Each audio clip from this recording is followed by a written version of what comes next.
स्वागत है सभी को वासु सेकंड में। तो आज हम बात करेंगे आइज ऑफ वाकांडा सीरीज के ऊपर। एंड वैसे तो ये सीरीज जो है अच्छी थी, मतलब देखने लायक थी यार। मतलब मुझे पहला एपिसोड इतना अच्छा लगा नहीं पर, लेकिन दूसरा एंड फोर्थ एपिसोड मुझे अच्छा लगा क्योंकि ठीक स्टोरी थी उनकी एंड इंटरेस्टिंग थी। खैर, सबसे पहले बात करते हैं कि ये स्टोरी किस चीज़ के ऊपर है। तो इसमें वार डॉग्स के ऊपर बताया गया है कि वो एक वकांडा की एक टीम है जो बाहर दुनिया में जाते हैं एंड वहाँ से वकांडा की जो भी चीज़ें आर्टिफैक्ट्स है, वाइब्रेनियम है, उसको लेके आ जाते हैं। चाहे उसके लिए उन्हें किसी खास को मारना पड़े जो जिसके साथ वो 7 साल से रह रहे हों, या फिर उसके दोस्त हो चुके हों, या फिर लवर है, जो भी है।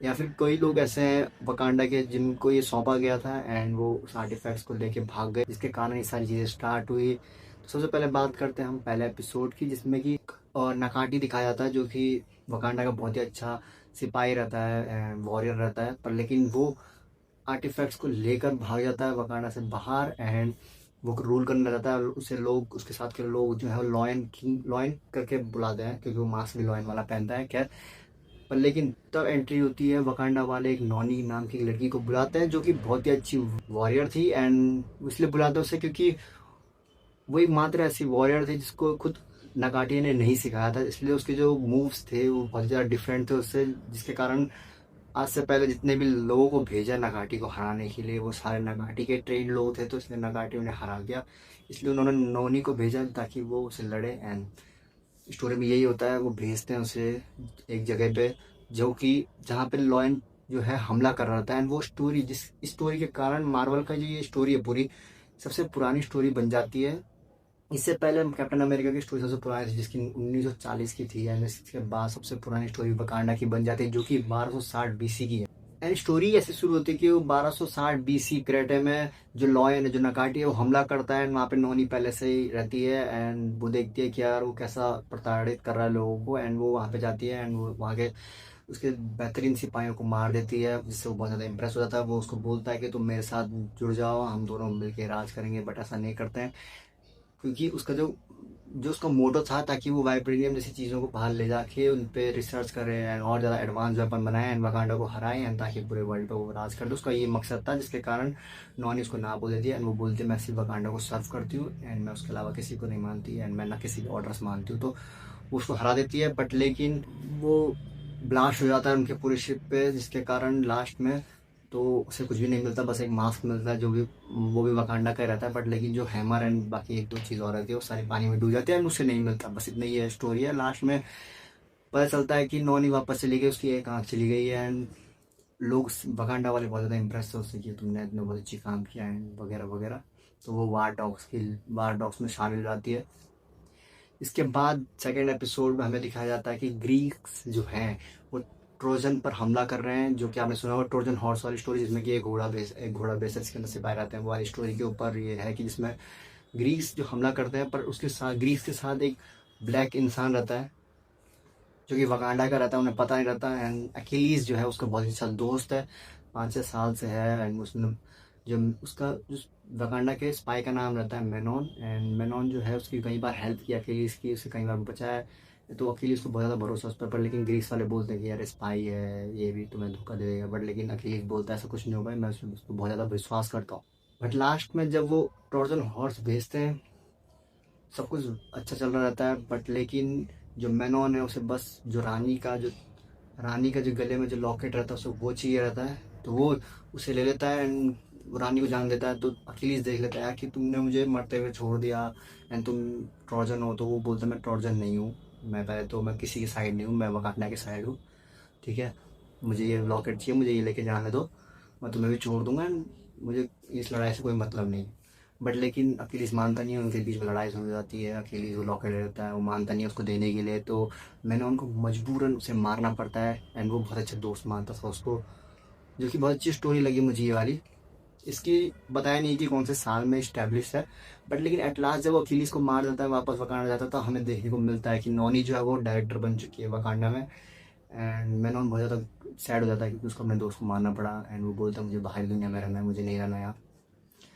तो वो मान जाती है, वो बोलते रह लो जैसे तुम्हें रहना है। खैर, इसके बाद थर्ड एपिसोड की बारी आती है। थर्ड एपिसोड भी बहुत ज़्यादा इंटरेस्टिंग है।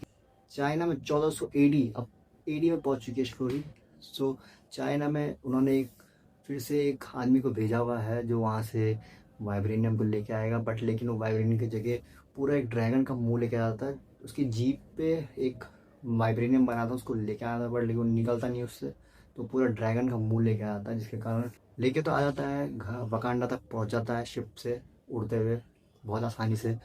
बट लेकिन बाद में पता चलता है कि यार उसकी शिप में एक घुसपैठ बैठा हुआ है, एंड वो और कोई नहीं, उसकी लव इंटरेस्ट रहती है चाइना में, क्योंकि उसने उसकी मदद की थी, एंड उन दोनों को बीच में प्यार हो गया, जिसका नाम, एक मिनट याद नहीं, नाम मैं लिखना था, एक जोरानी, उसका नाम जोरानी रहता है।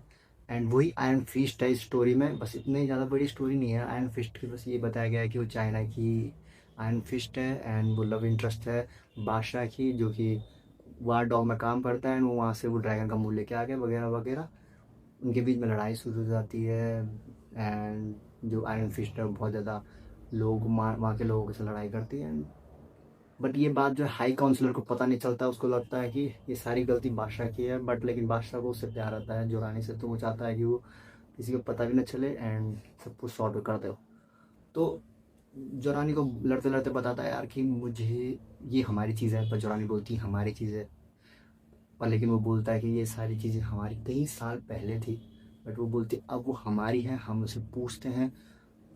लड़ते लड़ते जैसे वो वहाँ पे पहुँच जाते, आर्टिफैक्ट की पूरी गैलरी रहती है जहाँ पे पुराने वेपन्स रहते हैं, वहाँ पे वो देखती है कि अच्छा ये है तुम्हारी चीज़। तो वहाँ पे उसका ड्रैगन का मूवी रहता है, तो वो सिंपली बस ऐसे हिलाती है, वाइब्रेनियम निकालती है, वो बोलती है तुम्हें ये चाहिए ना, तुम ये रख लो, मेरे को बस ये चाहिए था। बाद में उसको ऐसा लगता है कि तो बस ये चाहिए था, इसके लिए हम इतना लड़ रहे थे। एंड उसके साथ कोई दोस्त रहता है जिसका नाम रहता है, नाम भूल जाता है मैं, ईबो। ईबो ईबो उसका दोस्त रहता है, एंड वो उस हायर रैंक में रहता है, वो कैप्टन रहता है। तो जब हाई काउंसिलर पहुंच जाता है वहाँ पे, एंड वो छुपा देता है उसको, किसको, जोरानी को, एंड वो बोलता है कि ये सब कैप्टन ने किया था, एंड ये कैप्टन का ही दिल ट्रस्ट था एक तरीके से। एंड वो देखना चाहता था कि लोग कितना ज़्यादा रेडी है लड़ने के लिए, बस ऐसा कुछ बहाना मार देता है वो हाई काउंसिलर के सामने। हाई काउंसिलर खुश हो जाता है कि अच्छा ये सब तुम्हारा प्लान था मास्क पहन के ये सब करने का, एंड वो चला जाता है। बाद में जोरानी भी चली जाती है चुपके से। बस इतना ही ये वाली स्टोरी, इसलिए मुझे ज़्यादा पसंद नहीं आया। आयरन फिस्ट का भी कुछ ज़्यादा कुछ लॉजिक था नहीं इसमें, बस इसलिए मुझे सिर्फ दूसरी स्टोरी पसंद आई जिसमें एक इमोशन लगा मुझे। अब बात आती चौथे की, तो चौथे में हमें दिखाया जाता है इथोपिया, जो कि सिटी होती है अदवा की, 1989 में पहुंच चुके हैं, सॉरी 1896 में पहुंच चुकी है अब स्टोरी, जो कि मॉडर्न एज में, जहाँ पे बंदूकों से लड़ाई हो रही है। उनके बीच में दो वकांडा के स्पाई वार डॉग्स गए हुए हैं, एक तो प्रिंस है, खुद राजा का बेटा, जिसका नाम है प्रिंस तफारी, एंड साथ में है कूडा। ये दो जाते हैं, एंड उन्हें वही हैमर चाहिए जो पहली वाली स्टोरी में हमने देखा था, जो उस लॉयन नकाटी का रहता है, एंड उसको ले जाते हैं बहुत आसानी से। प्रिंस जो है वो लेके आ जाता है। कूड़ा बोलता है कि तुमने ऐसा क्यों किया, तुमने मेरे ऑर्डर्स का पालन नहीं किया, क्योंकि बहुत छोटा रहता है, क्योंकि इस टीम का जो लीडर था वो कूड़ा था। एंड वो बोलता है यार, प्रिंस जो बोलता है कि तुम्हारी खुद की एक स्टोरी है, तुम्हारे बारे में सबको पता है, मेरे बारे में किसी को नहीं पता। बट वो बोलता है कि तुम तो प्रिंस के बच्चे हो, मतलब राजा के बेटे हो। बट वो बोलता है मैं तीसरा बेटा हूँ, पहला वाला बेटा राजा बन जाएगा, मैं इसी काम का नहीं रहूँगा वगैरह वगैरह। तो कूड़ा बहुत अच्छी लाइन मारता है कि mission that matter, story sorry story not, मतलब वो सिंपली ये कहना चाहता है कि मिशन जो है सबसे ज़्यादा इंपॉर्टेंट है, ना कि स्टोरी। बट वो बोलता है कि मेरे लिए स्टोरी ज़्यादा इंपॉर्टेंट, ताकि मैं आने वाले जनरेशन को पता रहे मेरे बारे। एंड उनके बीच में से बात करते रहता है, तभी हमें देखने को मिलता है एक लड़की जिसने ब्लैक पैंथर जैसी ड्रेस पहनी रहती है, वो उनसे लड़ने लग जाती है। लड़ते लड़ते लड़ते लड़ते वो मास्क निकालती है, बोलती है मैं वकांडा की हूँ। पर लेकिन कूड़ा बोलता है कि मुझे पता है कौन लोग वकांडा में काम करते हैं, तुम नहीं हो वकांडा की। तो बोलती है मैं वकांडा की मेंबर बनने वाली हूँ। तो बोलता है क्या, तो पता चलता है कि वो फ्यूचर से आई है, 500 साल आगे से। वो उसके दिखाती है पूरा फ्यूचर की भाई फ्यूचर में ऐसा कुछ होने वाला है, हम लोग बाहर के लोगों की मदद नहीं करेंगे, बाहर के लोगों के साथ मिलेंगे नहीं, बट जिसके कारण बाहर के लोग तो मर जाते हैं, वो हेल्पलेस हो जाते हैं, जिसके कारण वो जो बाहर की मतलब एक गैलेक्सी के एक एलियन टाइप के लोग, हॉर्दे एक एलियन टाइप स्पीशीज़ हैं, जो अर्थ पे हमला कर चुके हैं 500 साल बाद। एंड वकांडा ने मदद नहीं की बाहर वाले लोगों की, बाहर वाले लोग सारे यूनाइटेड हो गए थे लड़ने के लिए, बट वो हार गए। एंड वकांडा की टेक्नोलॉजी भी किसी काम की नहीं उनके सामने। तो वो बोलती है कि ये जो वेपन है मैंने हर साल मेरे पास एक क्वांटम स्कैनर है जिसको हम हिस्ट्री पढ़ने के काम करते थे, बट लेकिन अब मैंने उसको टाइम मशीन की तरह हम इस्तेमाल करते हैं। हम पीछे गए, मैंने हर चीज़ देखा कि कौन सी वाला जो मूवमेंट है वो इस मेरी वाली टाइमलाइन को इफ़ेक्ट कर सकती है, ताकि ना हम लोग जो है बच जाएं, क्योंकि वो लास्ट ब्लैक पैंथर रह जाती है वकांडा की। उसके बाद पूरा अर्थ जो है और देखिए कब्जे में आ जाएगा, ऐसा बोलती है वो। इसलिए मैं आई हूँ, मैं ज़्यादा बार ऐसा कुछ नहीं बोलती, तो मुझे सिर्फ हैमर चाहिए, मुझे तो हैमर दे दो। तो इतना बोलते बोलते उसको जो टाइम वो ख़त्म हो जाता है, वापस से जाती है फ्यूचर में। तो प्रिंस जो है वो समझाता है कि यार वो सही बोल रही है, बट कूड़ा बोल रहा है कि हमारा मिशन है कि इस आर्टिफैक्ट को हम अपने वकांडा में ले जाएं, बस इतना का। तो प्रिंस बोलता है कि वो भी तो वकांडा से ही है। तो मिशन चेंज कर देते हैं, वापस जाते हैं, वापस जाके उस हैमर को वहाँ पे रखते हैं। एंड वापस जाके जब वो हैमर को रख देते हैं तो सब कुछ ठीक हो जाता है। ऐसा सब बता देते हैं कि उस हैमर के कारण मतलब जो वो आउटसाइड वर्ल्ड में पहुँचेगा तो लोग जो हैं उस पर रिसर्च करेंगे और ज़्यादा टेक्नोलॉजी इवॉल्व होगी वकांडा एंड वाइब्रेनियम के अकॉर्डिंग। एंड जिसके कारण जब हॉर्दे जो स्पीशीज़ हैं, जो गैलेक्सी वाले एलियंस हैं, जब वो पृथ्वी पर हमला करेंगे तो हम उनसे बच जाएंगे। एंड एट लास्ट हमें किलमॉन्गर दिखता है इसमें, छोटा सा क्लिप, जो कि ये सब काम करने वाला है।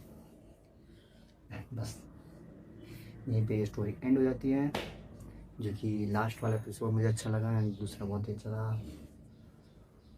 बस बाकी आपको कैसी लगी वीडियो आप कमेंट में बताएं, क्योंकि मैं पहली बार एक्सप्लेन कर रहा हूँ तो इतना अच्छा नहीं कर पाया, मैं अच्छे से समझा नहीं पाया, बट फिर भी अगर यहाँ तक